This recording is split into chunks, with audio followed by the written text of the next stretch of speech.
I guess this turned into an SC300 update real fast. Hold up. Bunch of shavings on the lens. Oh, so if you look there, let's go to zoom.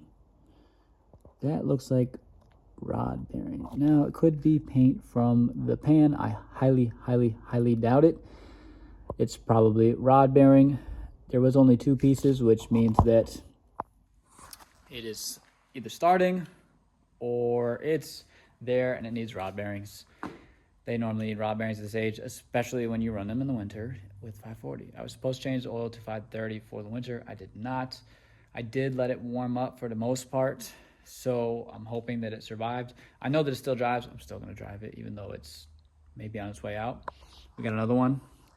Plus, I'm not married to this setup right now, so yes, I'm sad, but we're going to see how it starts up after the oil change and see what happens from there. It is only 2 pieces. There was some metallic on there, which not too worried about it. That's pretty normal, especially the way that I drove this and the way that it wears. So, bro, y'all saw, I beat the heck out of this thing.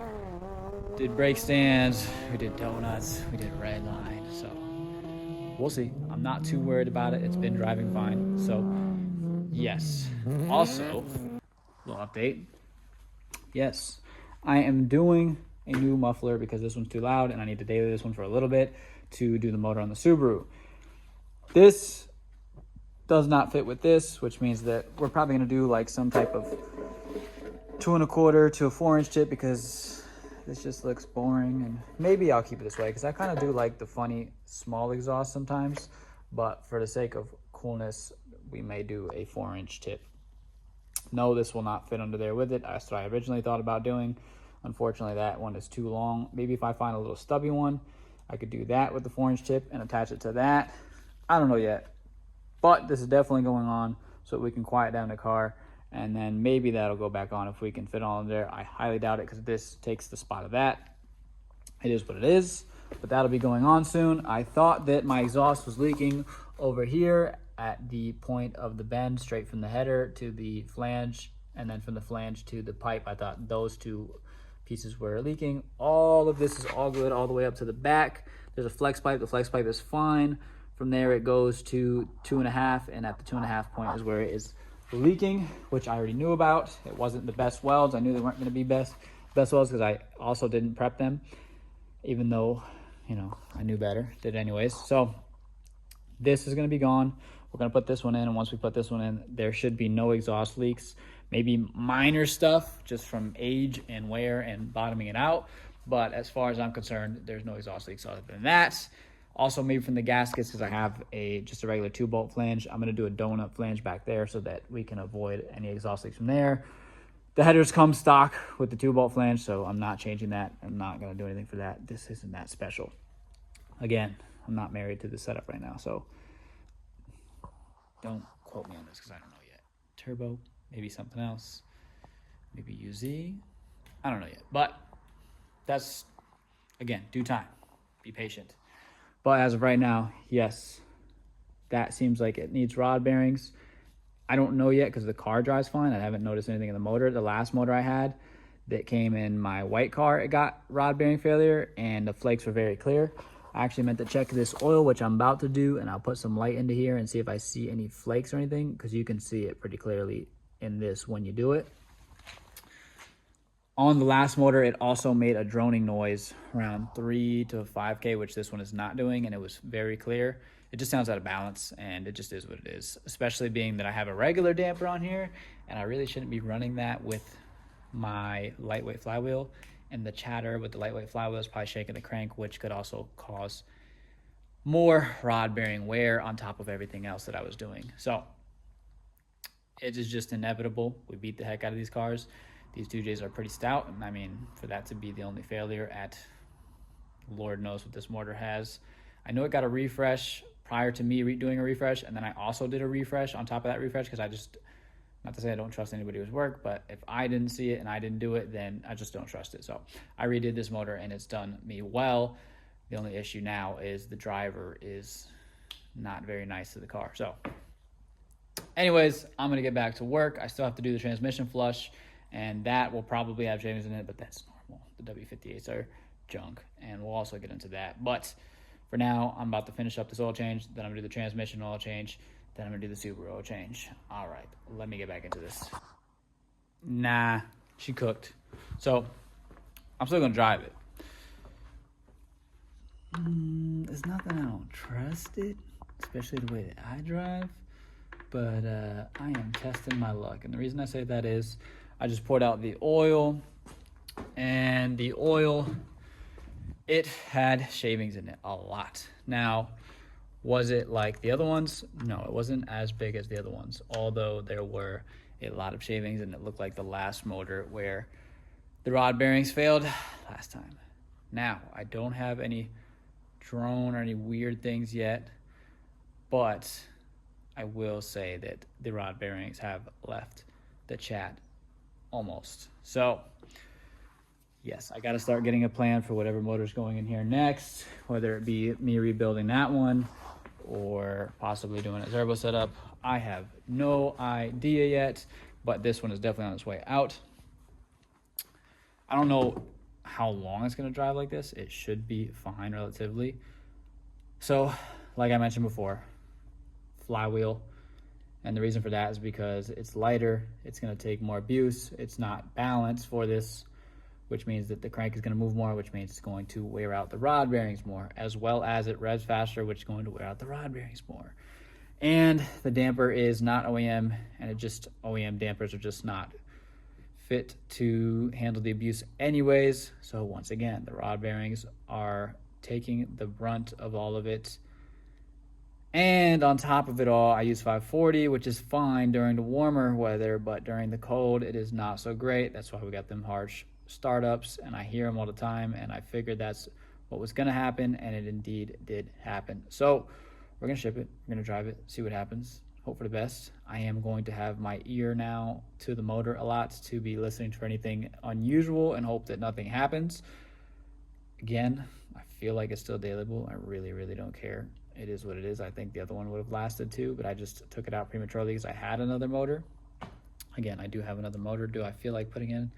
Not really, as well as if I do put it in, I would like to actually completely refresh it. When I say completely, I mean like rod bearings and all. And if I do that, I might turbo it. So that would mean transmission, turbo, manifold, ECU. We're talking at like 8-10 bands right there. I don't know yet. We will see. Like I said, it could be a UZ, it could be something else. I don't know yet. We're going to see how long this lasts and just deal with it as we go. But for now, let me finish up this oil change. I just finished up putting the oil in there. I got to do the transmission, and then from there we'll go drive it and see what happens. And yes, I still have to do the Subaru, so I'll do that first, then I'll go drive it, and I'll let you guys know what I think. Y'all are getting pretty much my fresh reaction. Me and Ron went out for a drive. I don't know. Every time me and Ron go out for a drive, it should be happening. I don't know. We're stupid. I came around this roundabout, and I didn't realize that the roundabout was as tight as it was. I go around it all the time, and I just wasn't thinking. And I gassed out of it, and not only did I hit my front wheel, I hit my rear wheel. And I ain't even gonna hold you. I'm kind of hyped I did, because it's a testament to these wheels. The wheel bent. This is not like, the reason I say that it bent is because normally this level of wheel for $200 will not bend, it'll crack. It did not crack, it bent, and it bent like good. So now I gotta go home, well, to the garage and go bend it back. I'm not gonna lie, I'm mad because I just got these wheels, but I had fun doing it, I'm not gonna lie. Afterwards, we did dumb stuff in it because it was just like, forget it now. I gotta get some type of dopamine because I done crunched my wheel up. But I'll show you guys in a minute, and then you guys can get to see the wheel. And I'll include this in the wheel review that I do for the CSF ones, because I'm telling you, I hit it pretty hard. I was not thinking that my car was that wide, and when I came around the curve, I smacked the front one, and then it made the rear kick out, and it smacked the back one because I was gassing through the curve. And yeah, it took it well, so I can't complain. Anyways, I'm gonna get back to driving, and then you guys will get to see.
laugh at me. Hold up, did I put this? Oh yeah, it landed right in the exact same spot that I saw it the first time. So we're gonna go like this. There we go, now you can see it. Bro, it literally bent, which is crazy. So you know what we're gonna do. We're gonna go drift things and just hammer it back. The rest of the wheel is fine. Except where I messed it up.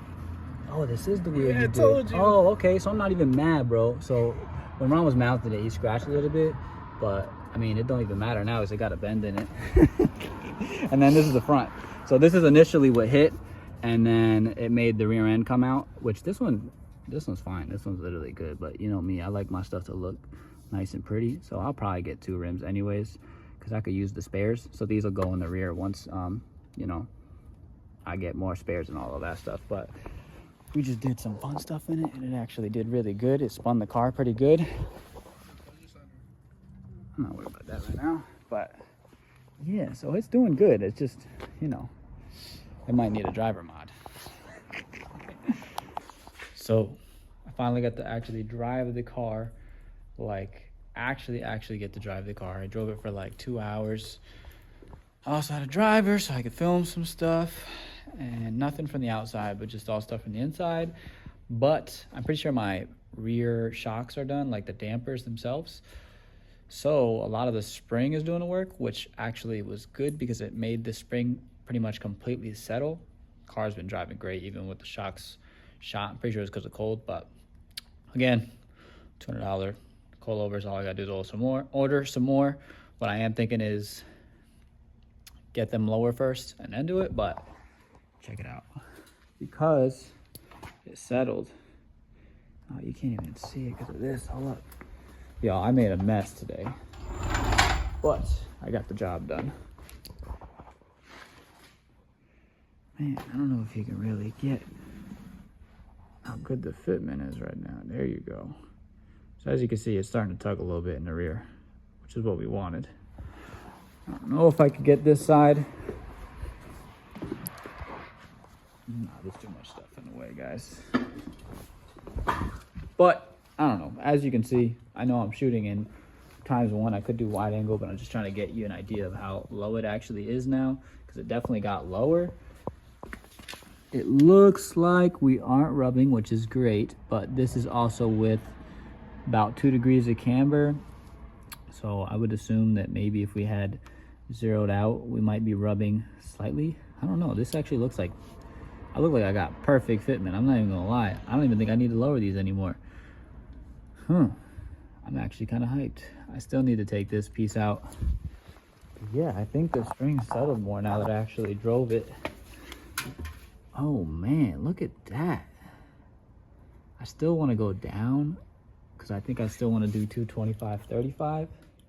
But man, this thing is sitting pretty right now. The front end is still raised up, which is good. Everything felt good. I didn't really have any. Let me see, maybe you guys get this shot now. No. I didn't really have any issues driving. I actually just drove it through like where I first drove the car. What I mean by that is like when I first got this car on the road. Now, if you guys were there for that, if you weren't, you could go back and watch. But if you guys were there for that, you remember that I had stock coilovers, like stock springs. Car was not dialed yet. I had never had my car lowered before, so this is the first time driving it lowered with crappy springs. And now I drove it through all the areas that I had went before, all the same bumps and everything. And I remember hitting those bumps so hard and like the springs being so soft that the whole car was bottoming out. And it was even on like, I think a more aggressive setup, like as far as not lower, like more aggressive, like higher up. Yeah, because I had 18s, 255, 35, and then I think I had 235. No, excuse me. Yeah, I said 255, 35, then 235, 40 in the front. So yeah, no, it was a way more aggressive setup. The car was bottoming out way more. I was scraping on certain bumps and the springs were just bad. Now driving it, now thinking about that, going through all the same spots, it feels like a completely different car. I love this thing. It does everything I want it to. I do wish I wasn't a drift boy because then I wouldn't do well to diff, which it would make the car drive better in the curves. Let me close this door. I got this door open. I don't want to piss my neighbors off. So I do say this. Hold on.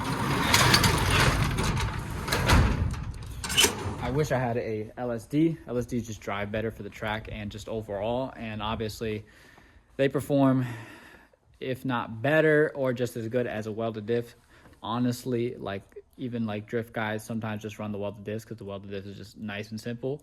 Like if you really want to get an LSD similar to a welded diff, you get like a two-way locking one, and it just takes a lot of beating unless you're going like quick change, like $5,000 rear end. Like, you know, welded diffs are pretty stout. So yes, I mean, I wish I had an LSD just so that I could drive the car on curves more and still do my fun stuff.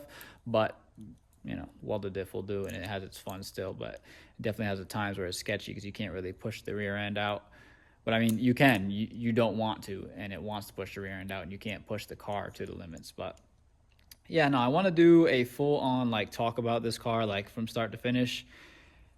If you guys remember, I did like building this SC in under 10 minutes. Y'all should check that out. It's another good video. You get to see from the white one that was crashed to how this one went. And then also, you know, I just think I want to get down to the nitty gritty and talk about the life of this car, how I feel about it now, owning them for I think 4 years now, and like really driving it. And now I'm going to be going through my second motor, and this motor is still running great. Like I said before, it does have shavings from the rod bearings for sure, but I just drove it literally for 2 hours, no issues. But yes, the motor will be on its way out. Eventually it's going to get rod knock. It just is what it is. So I got to prepare for that.